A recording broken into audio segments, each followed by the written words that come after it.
Сәлем қыздар, кешкі асқа не дайындауды білмей жатсаңыз, осы пирогтың рецептісін ұсынамын. Өте тез дайындалады және де тойымды болып шығады. Міндетті түрде видеоның соңына дейін қарап, жасап көріңіздер.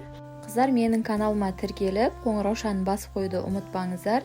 Себебі алдағы уақытта көптеген пайдалы және де хит болып жатқан рецепттермен бөлісемін.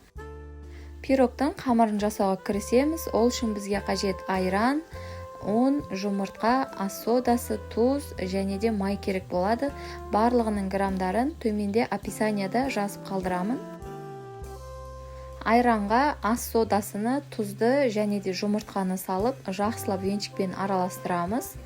Араластырып болғаннан кейін ұнды саламыз, ерітілген сары майымызды салып, жақсылап қолымызбен жұмсақ қамыр илеп аламыз.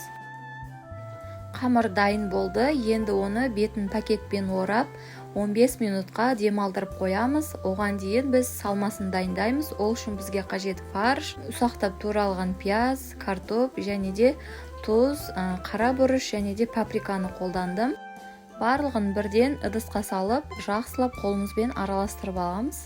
Тұзы немесе дәмдеуіштері аз болып қалған болса, қосып жіберсеңіздер болады. Қамырды тең екіге бөліп, формаға келтіріп аламыз. Аздап ұн сеуіп, қамырды жұқа етіп жайып аламыз. Жайып болғаннан соң протеинге салып, үстінен салмасын да саламыз. Жақсылап қолымызбен тегістеп, екінші қамырды да дәл солай етіп жайып алыңыздар. Қамырды жайып болдық, үстінен осылай жабамыз. Қамырдың ұштарын теңдестіріп, жабыстырып аламыз және де сыртынан ішіне қарай айналдыра отырып, барлық жерін жабыстырып шығыңыздар. Бетін аздап пышақпен кесіп жібердім. Сол кезде ортасындағы салмасы жақсы болып піседі.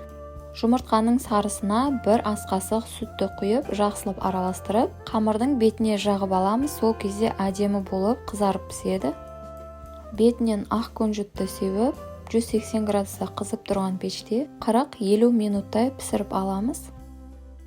Міне қыздар, пирогымыз пісіп шықты. Өте қамыры жұп-жұмсақ, сондай тойымды әрі тез дайын болатын пирог.